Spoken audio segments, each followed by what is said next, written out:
Good morning, everyone. I hope everyone can hear me well. It's Patty in the AM. It's Sunday, September 8th, 2024.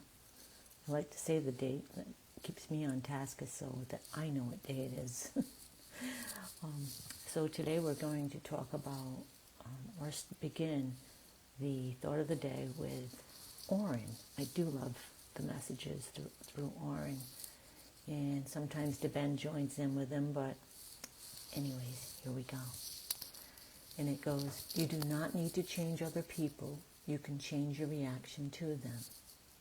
When you choose to feel good, you are not dependent on other people acting in certain ways to make you feel good. Before you can attract people who will support, appreciate, and acknowledge you, you must choose to do that for yourself. I also want to touch on something else, though, to put the whole story together. Because it's not just about one thing, it's about several things. It's also Rumi's thought that I had posted. If you're not aware of the poet, great poet Rumi, you should look into him. He has a lot of sage advice. He says, yesterday I was clever, so I wanted to change the world. Today I am wise, so I am changing myself. And then there's one other one, and it's Dr. Brian Weiss. If you're not aware of Dr. Brian Weiss, I've talked about him in some of my other sessions. He's like, was a very well-known, renowned psychiatrist who definitely didn't believe in God and the hereafter and such.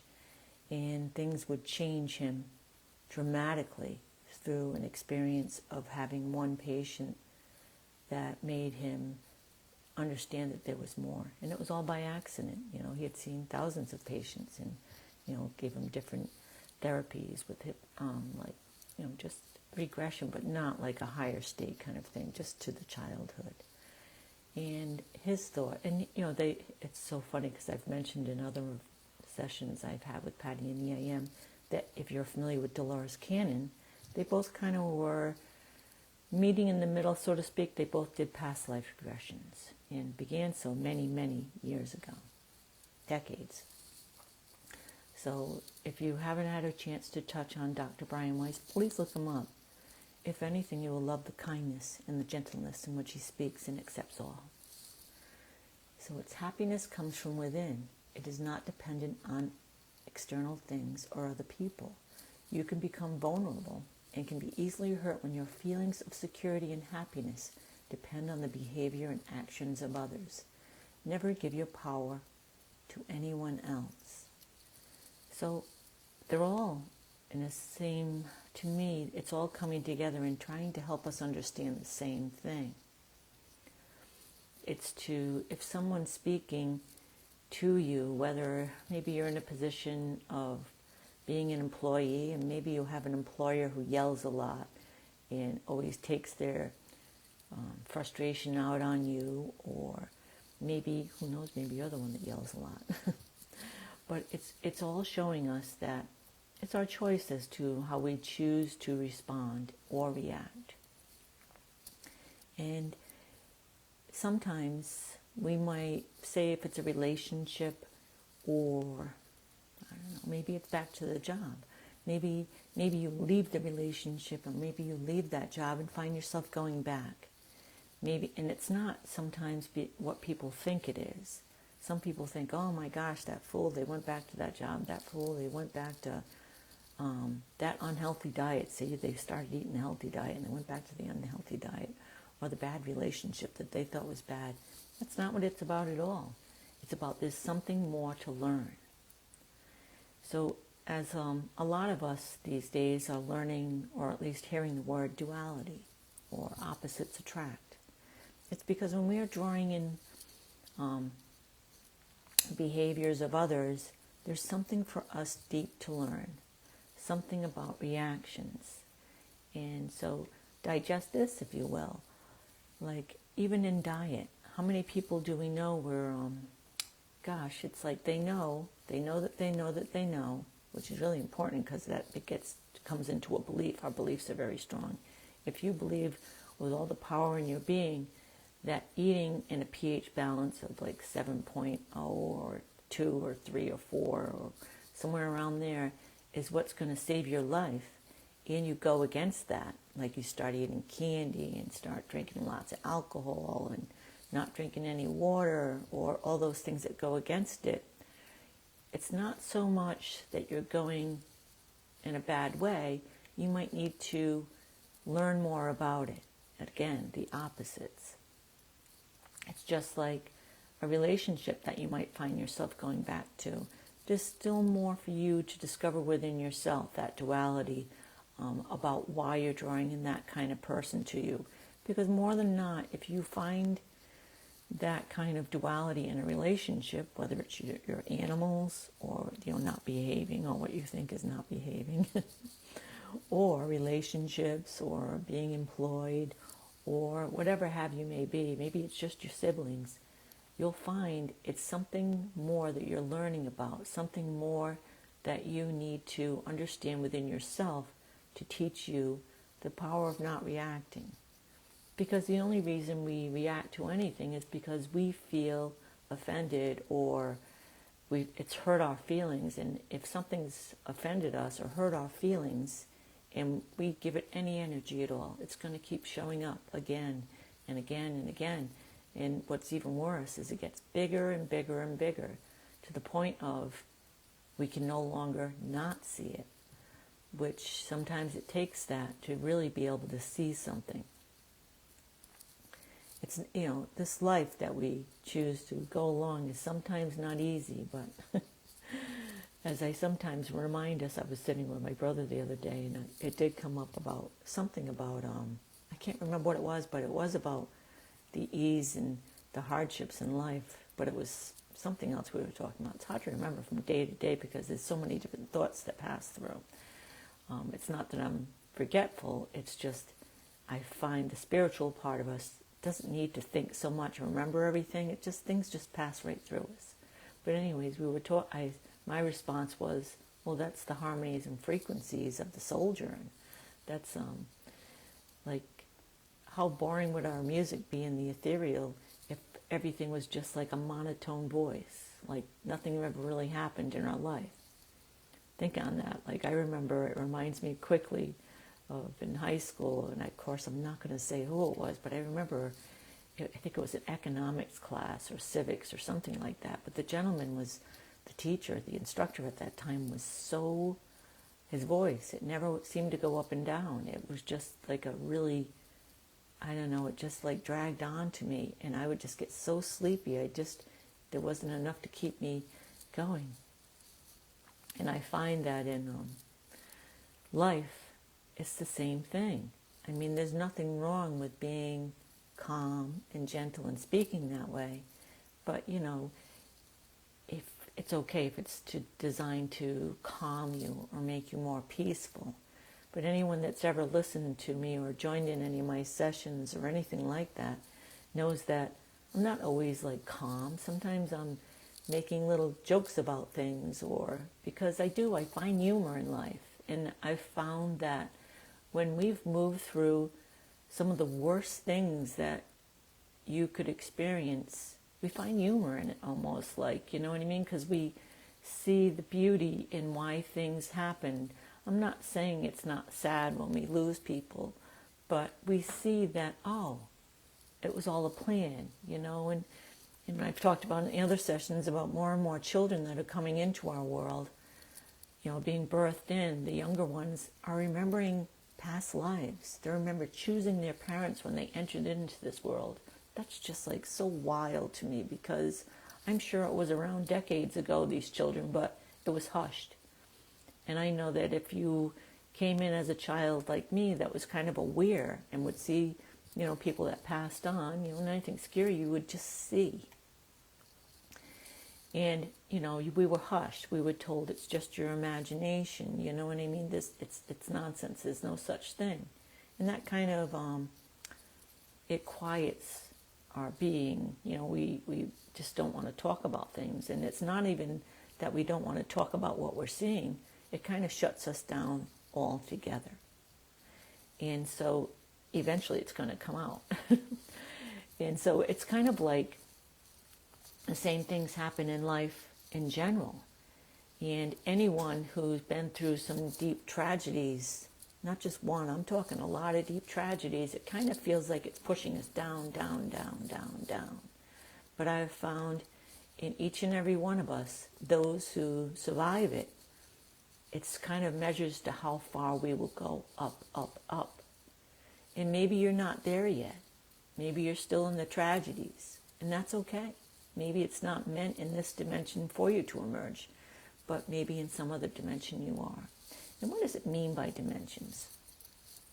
And I find that the easiest way to explain how we're all in different dimensions, or we're kind of spliced up in different realities based on what it is we desire and maybe don't go after, or maybe just thinking thoughts. And my perfect example to me is like, say you're at a stop sign, and it's a four-way stop, and you see no one at the four-way stop, and you have a long distance of viewing, and so you look all around, you see no one, and all of a sudden you go to take your turn, even though there's no one there, and all of a sudden somebody appears out of nowhere. And sometimes that person will appear out of nowhere. It's due to, maybe you even had a thought like, wow, there's nobody out today. Wow, how lucky am I there's nobody around. Just you saying that will pull people from other dimensions and show up in your world. So that's why sometimes I explain to people, if you just want to live in your own breeze of life, try to stay in the power of your mind that knows that it's just, of course everything's peaceful.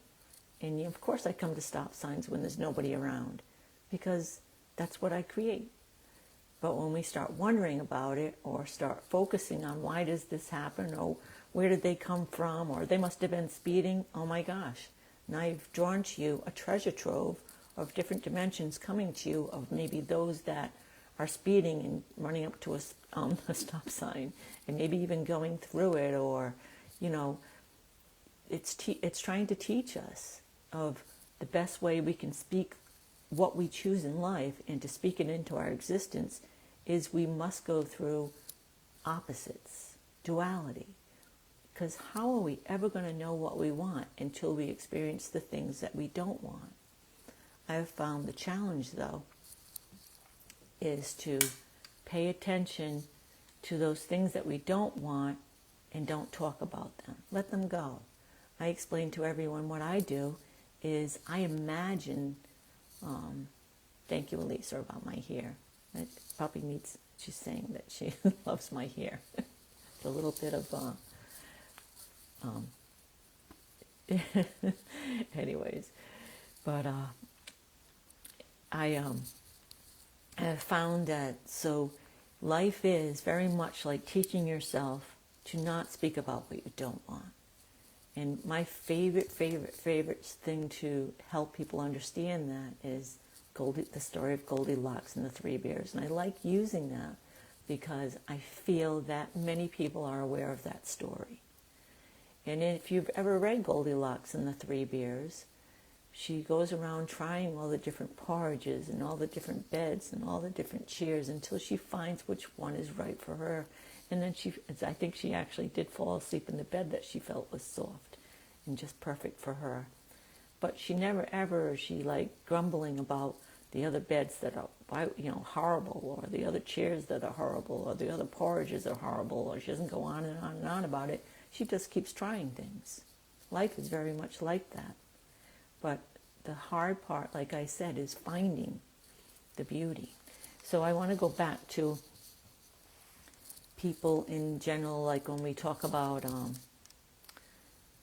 something that got brought up recently was stay around positive people. But, people might say, oh, it's hard to do, and of course it's hard to do, because if you're around people that aren't always positive, it's trying to teach you that same thing about the whole Goldilocks story. Because if you're around people who are always negative, how are you going to learn to always be positive? And I guarantee the more positive you become, you might still draw those negative people to you, but you're going to find that they have changed their attitude. You're going to find that they're no longer that person they used to be.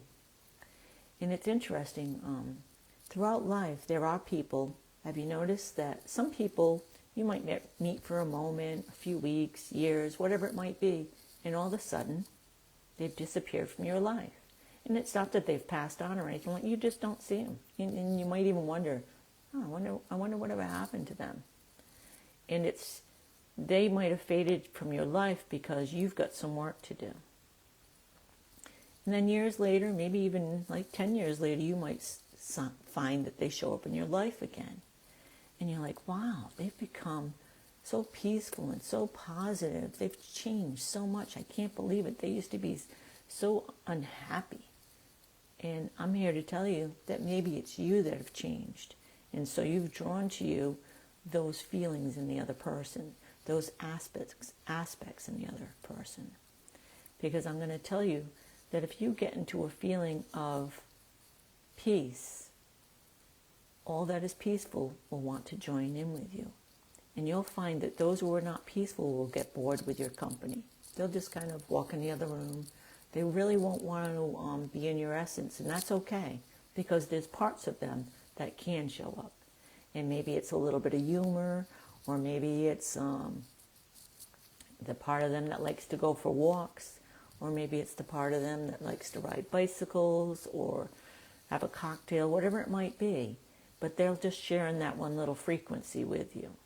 But if they're not ready to be at peace, it's okay too. It's okay for them to be who they are, and it's also okay for you to be who you are. So a lot of times I find that we're always providing the grounds for others. We provide the grounds. How do we provide the grounds? I think it was Carolyn Miss. I was reading something about providing the grounds for other people.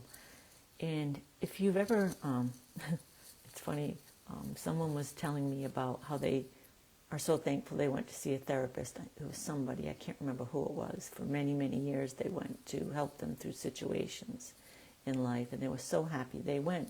And they noticed, I remember now, but I can't talk about people's names anyways.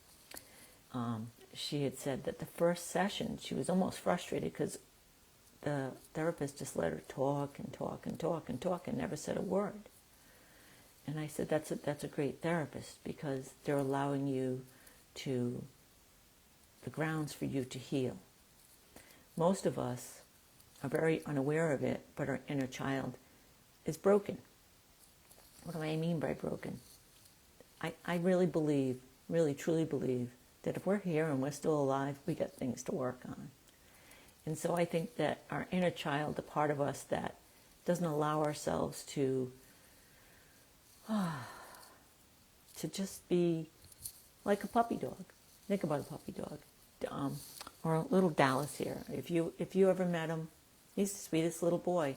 But if you got, maybe if you are not happy, or you might have some different frequencies other than this puppy, or I shouldn't say puppy, he's a little over 3 years old. I'm looking over here because he's sleeping. He went to sleep. He's just like, all is well in my world. I'll send you a picture later. I'll take a picture now so everybody, I'll post it later. But he's the sweetest little boy.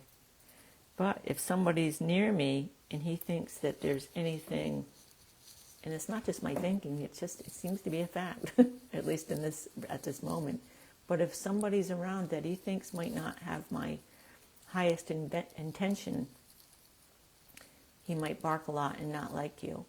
He won't bite, he's not like that, but he's just saying, hey, stay away from her.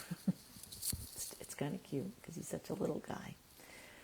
But back to what we were speaking on. I do get off topic. Not off topic, I bring myself back.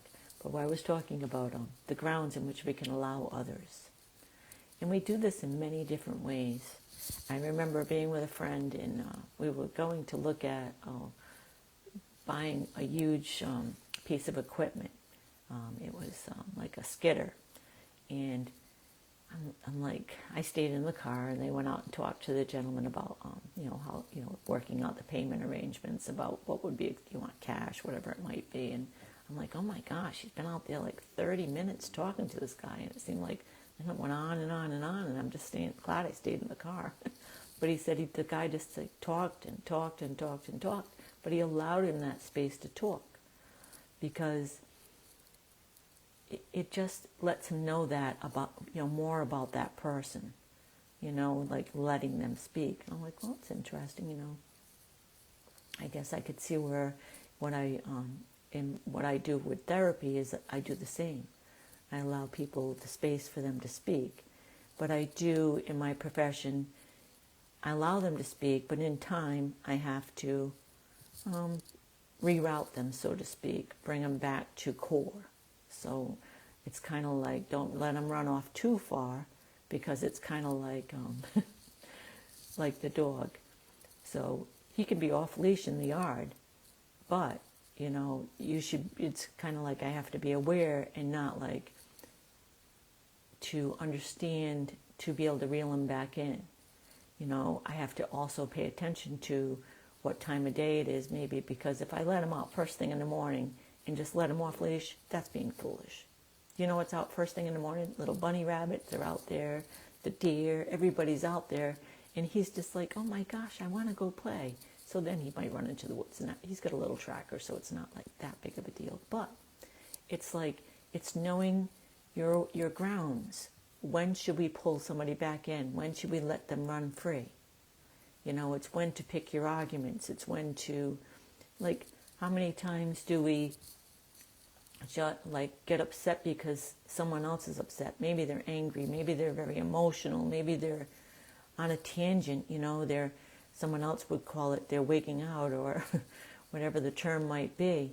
But it's knowing when you need to just be silent, and maybe when to change the discussion.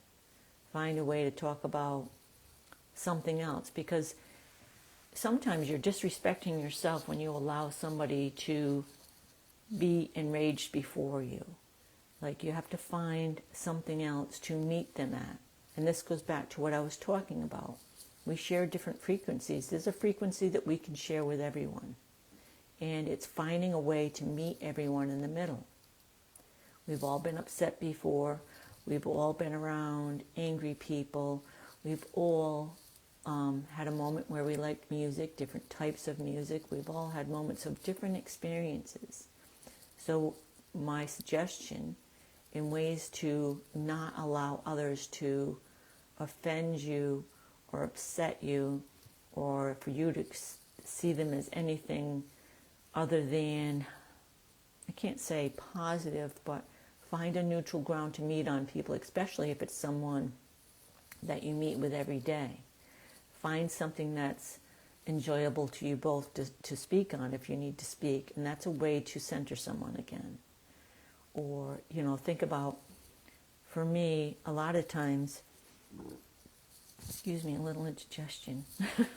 All I got is coffee, black coffee. Anyways, so what I do at the end of my session sometimes, if I feel like people are off center, I remind them too. And I'll do this too, like in the quantum healing hypnosis sessions, or any kind of Reiki healing, or any kind of higher state healing. As they're getting ready to get up, I say, let's take some time and let's close our eyes. And we can do this now, because I feel this is a good way to begin to close our session here with Patty in the AM. And I feel if we close our eyes, I'm going to close my eyes too, and we imagine something, and it's the mighty oak tree. If you've ever seen a mighty oak tree, or something, like out in California, the sequoia trees, the great sequoia trees. But a mighty oak tree to me is much stronger, because why? Because the way it roots into a ground. If you've seen a mighty oak tree that's been around for hundreds of years, some of them have, and there's stronger variations of the mighty oak tree in different, of different trees and species, but let's imagine a tree, whatever it is for you, that is a strong tree, that is heavily rooted to the ground, that nothing sways it. even the biggest of winds blow through its limbs and really have no effect on it because that tree is this strong. And imagine your feet being as the roots of the tree, so deeply rooted, so strongly grounded that nothing moves it. When we imagine this feeling, we can open our eyes. When we imagine ourselves being rooted like that, it's getting us grounded again, back to Mother Earth, to be sturdy in our walk, to be sturdy in our feet. Because I found that I must do this with people and to help them ground themselves. In higher states of frequencies, we kind of get lost into the floaty self, the part that's kind of, it remembers that it is a projection of self. It is kind of not really here. It is here, but we're just having an experience as being here and being in a body.